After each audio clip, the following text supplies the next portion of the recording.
HBO's hit drama Succession returns in just a few days. It's been 2 years since Season 2's explosive finale, so the AV Club is here to get you back up to speed with this quick refresher.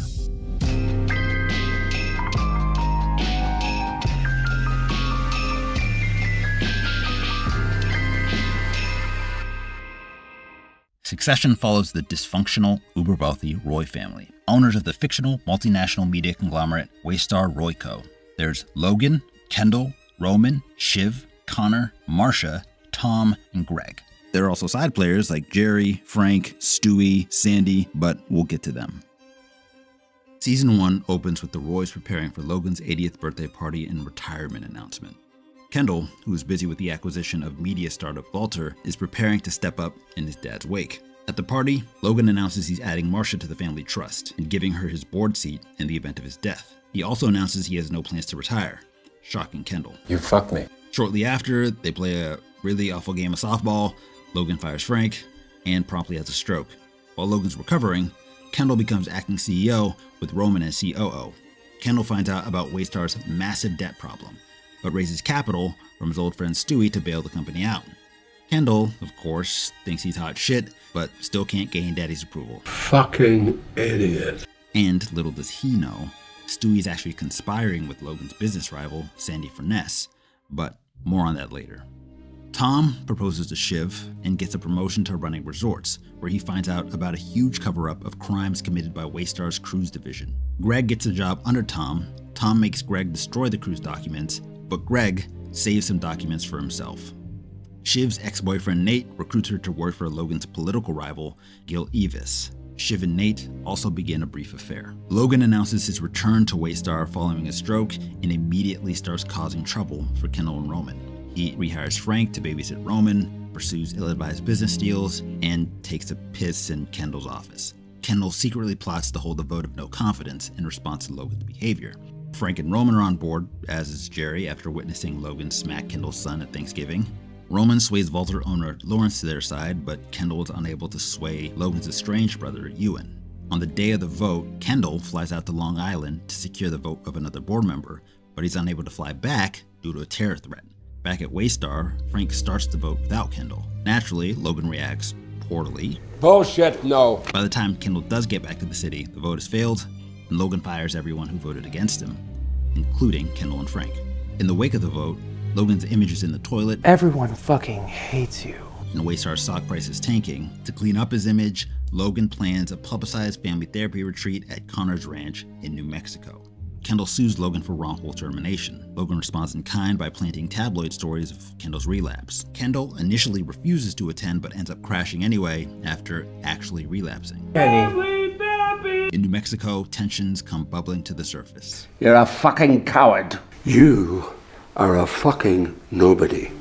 In the aftermath of family therapy, the Roys shift their attention to Shiv and Tom's pending nuptials. There's an underground bachelor party. Logan confronts Shiv and threatens to out her affair with Nate if she doesn't stop working for Evis. She refuses, so he refuses to come to the wedding.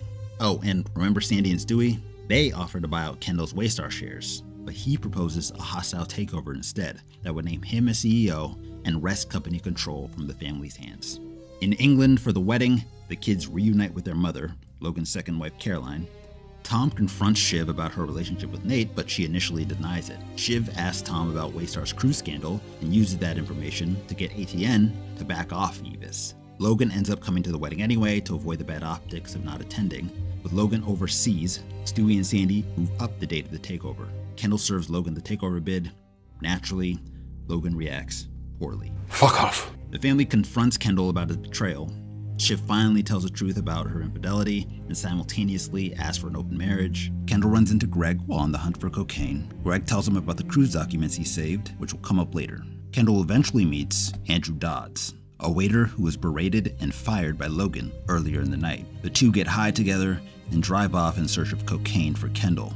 Kendall, who's behind the wheel, swerves to avoid a deer and drives off a bridge into the water. Kendall survives, but Dodds does not. Kendall flees in shock and returns to the wedding.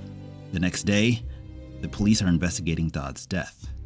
Logan, who knows all, confronts Kendall and tells him to call off the takeover bid in exchange for calling off the investigation. Season 1 ends with Kendall breaking down in his father's arms. You're my number one boy. Season 2 opens with Kendall in rehab and recovering from the events of Shiv and Tom's wedding, and Logan trying to fend off Stewie and Sandy's proxy fight. Logan's financial advisor Jamie recommends that Logan sell to Stewie and Sandy to avoid entering a fight he'll likely lose. Logan, of course, doesn't want to sell and instead doubles down. We're going to be the number one media conglomerate in the world. Logan also wants to acquire Pierce Global Media, so Waystar becomes too big for Stewie and Sandy to buy. In a private conversation in the Hamptons, Logan offers Shiv the role of CEO. Shiv resigns from Evis's campaign and tells Tom about Logan's offer. Tom thought the plan was for him to become CEO, and Shiv assures him that's still the case. Yeah, sure. Tom is promoted to head of ATN. Meanwhile, Kendall is kind of dead inside and being held emotionally hostage by his father. Remember Walter?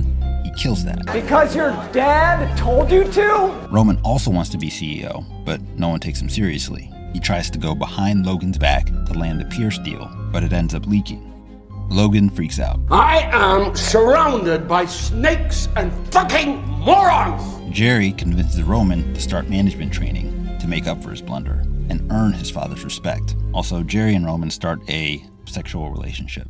Rhea Jarrell, CEO of Pierce, finds out about Logan's inquiry, and Frank secures a meeting. There's a shooting in 2 panic rooms. Greg tells Tom about the cruise docks he saved and blackmails Tom into giving him a promotion. You're a fucking slimeball. Logan offers Rhea $24 billion for Pierce. She promises to present the deal to the Pierce family. The 2 families meet at the Pierce estate and discuss their potential alliance. Nan Pierce, matriarch of the family, is willing to consider the deal on the condition that Shiv be publicly named CEO, because Shiv's politics align with that of the Pierce family. Logan refuses, upsetting Shiv because he promised her the job. Still, Nan gives Logan a verbal agreement. Shortly after, the Roys attend a retreat where they hope to finalize the deal between Waystar and Pierce. Unlucky for them, New York Magazine publishes a piece uncovering the crimes in the ongoing cruise scandal. Kendall, Roman, and Shiv are called on for damage control. On stage, Shiv seemingly suggests that Logan should step down because of the scandal. Logan naturally reacts poorly. Don't fuck with me! Despite their best efforts, Nan backs out of the deal and fires Rhea.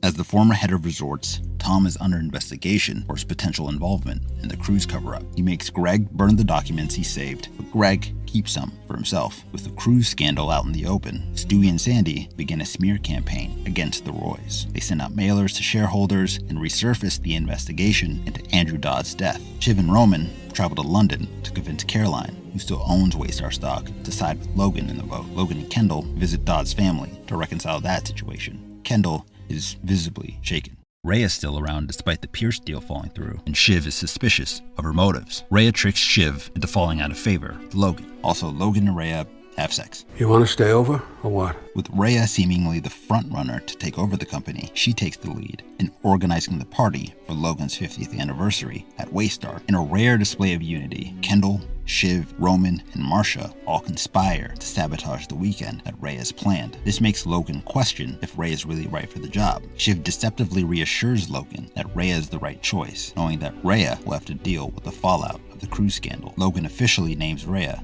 as his successor. A Waystar whistleblower gives a televised interview about the cruise scandal that implicates Jerry, Kendall, Tom, and Bill. They, along with Logan, are called to DC to testify before the Senate and Shiv's old boss, Evis. Tom completely flubs it. Logan attempts to pin the blame on Kendall, who sharply deflects to Evis's personal bias against the Roys. Shiv finds out that Evis has a surprise witness, former cruise employee Kira. Shiv tracks her down and talks her out of testifying. Rhea, realizing the depths that the Roys are willing to go to, backs out of the CEO job. Meanwhile, Roman travels to Turkey with Jamie and Carl to secure funding from a wealthy investor in an effort to take Waystar private. They are briefly held hostage. I am currently having a panic attack. Logan is advised to pin the cruise scandal on a public scapegoat in a last-ditch effort to appease the shareholders. He invites all the potential candidates on a Mediterranean holiday. Roman, Carl, and Jamie return from Turkey unscathed with an offer, but Roman convinces Logan not to take it. With no more options, Kendall and Logan try to convince Stewie to to take Waystar private, with the family maintaining some control, but Stewie refuses. Back on the boat, the Roys debate over who should accept responsibility for the crew's crimes. Tom tells Shiv he's unhappy in their relationship. Shiv in turn begs Logan not to sacrifice Tom. Logan instead chooses Kendall to take the fall, telling him he never had a chance at CEO. You're not a killer. You have to be a killer. Kendall and Greg fly back to New York for a press conference where Kendall is set to take full responsibility for the company's crimes, but Kendall has other plans. He instead pins the blame squarely on Logan. This is the day his reign ends. Halfway across the world, Logan watches the press conference, a ghost of a smile flashing across his face. Oh, and this happens. Shaper of views, creator of news, father of many, paid all his dues. So don't try to run your mouth at the king. Just pucker up, bitch, and go kiss the ring. L to the OG, dude be the OG. A-N he playing, make some noise. When I say L, you say O-G. L to the OG. L to the. You need to stop this. L to the. OG. L to the.